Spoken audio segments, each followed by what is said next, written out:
যখন আমরা বলি আমি সুস্থ, আমি সফল, আমি জয়ী, আমি টপার, প্রতিটা ক্ষেত্রে যে শব্দটি সেই সিচুয়েশনকে আমাদের অস্তিত্বের সাথে বেঁধে দেয় তা হলো আমি। সব থেকে পাওয়ারফুল শব্দ আমি। কেন পাওয়ারফুল? কারণ এই শব্দটার সাথে অন্য শব্দ জুড়ে আপনি আপনার অবস্থাকে বোঝান, যে আপনি কিরকম, আপনার নিজের জায়গাকে বোঝান, আপনার নিজের পরিস্থিতিকে বোঝান। এই শব্দটার সাথে যদি কোনো গঠনমূলক শব্দ আমরা জুড়ে দিই তাহলে আমাদের জীবন একেবারেই পাল্টে যাবে। আর এই শব্দটার সাথেই যদি আমরা কোনো ধ্বংসাত্মক শব্দ জুড়ে দিই তাহলে ঠিক এর উল্টোটা হবে। তো আমরা যখন অ্যাফার্মেশন বলি তখন আমরা সেটাকে পাওয়ার জন্য সবার আগে এই শব্দটা ব্যবহার করি এবং তার সাথে আমরা যা পেতে চাইছি তা জুড়ে দিই, এবং সেই অ্যাফার্মেশন প্র্যাকটিস করার ফলেই আমাদের ইচ্ছা পূরণ হয়, যদি আমরা সঠিকভাবে প্র্যাকটিস করে যাই নিয়মিত।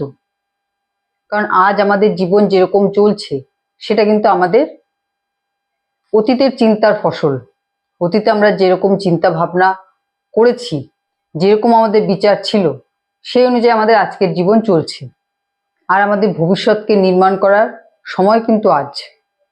আজ আমরা যেরকম বিচার করব, যেরকম চিন্তা করব, যা কিছু ম্যানিফেস্ট করব, সেভাবেই আমাদের ভবিষ্যৎ নির্ধারিত হবে। যেরকম জীবন ভবিষ্যতে পেতে চাইছেন আজ ঠিক সেরকম কথাই বারবার নিজেকে বলুন। কারণ আমাদের অবচেতন মন কল্পনা আর বাস্তবের মধ্যে কিন্তু তফাৎ করতে পারে না। আমরা বারবার যেটা বলি, বারবার যেটা শুনি, বারবার যে জিনিসটা আমরা বিশ্বাস করি, সেইভাবেই আমাদের অবচেতন মন কাজ করতে থাকে। মানে সেই রকম জীবনই আমরা পেয়ে থাকি, যেরকম আমরা সবসময় চিন্তা করতে থাকি। তো আজ আপনি যদি আপনার অবচেতন মনকে বারবার পজিটিভ কথা শোনান আপনার নিজের সম্বন্ধে, যে আমি সফল, আমি সুস্থ, আমি ধনী, তাহলে আপনার অবচেতন মন ঠিক সেইভাবেই কাজ করবে, যেভাবে আপনার এই ইচ্ছাগুলো পূরণ হয়। সেই রকম সুযোগ আপনার জীবনে আসবে যাতে আপনি আপনার ইচ্ছা পূরণ করতে পারেন। ইউনিভার্স আপনাকে সব রকম ভাবে সাহায্য করবে যাতে আপনি আপনার পছন্দের জীবন উপভোগ করতে পারেন। কিন্তু এখানে সব থেকে বড় বাধা হয়ে দাঁড়ায় আপনার চেতন মন। কারণ যখনই আপনি বলবেন যে আমি ধনী, আপনার চেতন মন সাথে সাথে আপনাকে আটকাবে, যেটা মিথ্যে কথা। তোমার কাছে যে পরিমাণ টাকা আছে তাতে কেউ ধনী হয় না।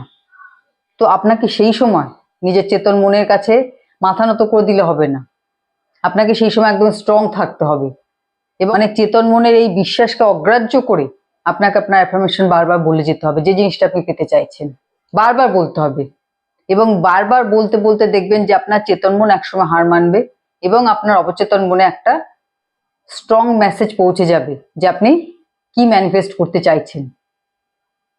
তো আপনি আপনার ভবিষ্যৎ জীবন যেরকম পেতে চাইছেন, নিজের জীবনের কাহিনী যেভাবে লিখতে চাইছেন, ঠিক সেভাবেই আজকে নিজেকে নিজে অ্যাফার্মেশন বলতে থাকুন। কারণ আপনি নিজেই পারেন আপনার নিজের ভবিষ্যৎকে নির্মাণ করতে, সেই ক্ষমতা কিন্তু আপনার মধ্যে আছে।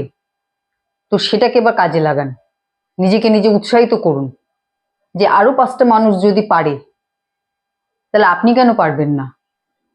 প্রতিদিন যেভাবে অ্যাফার্মেশন করেন বা স্ক্রিপ্টিং করেন বা ভিজুয়ালাইজ করেন, সেই সবগুলো কন্টিনিউ করতে থাকুন। ধৈর্য হারাবেন না, যে কদিন করে কেন রেজাল্ট পাচ্ছি না এ কথা ভেবে বসে থাকলে হবে না। ধৈর্য হারাবেন না, কারণ সবার জীবনে সবকিছু কিন্তু একই সময় আসে না। অন্যের সাথে কোনো রকম তুলনায় যাবেন না যে ও এত তাড়াতাড়ি পেয়ে গেছে, আমার কেন দেরি হচ্ছে। যেটা আমি বারবার বলি যে সবার এনার্জি আলাদা, তো সবার জীবনে রেজাল্টও কিন্তু আলাদা আলাদা সময় আসে, সবার কিন্তু একই সময় আসে না, একই বয়সে আসে না। তো ধৈর্য হারাবেন না, ধৈর্য রাখুন, অবশ্যই জীবনে সফল হবেন। যে কাজ করছেন সেই কাজও কিন্তু মন দিয়ে করে যান, কারণ শুধু অ্যাফার্মেশন করলে, স্ক্রিপ্টিং করলে কিন্তু নিজের ইচ্ছা পূরণ হবে না।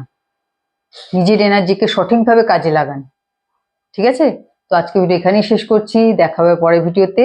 নমস্কার।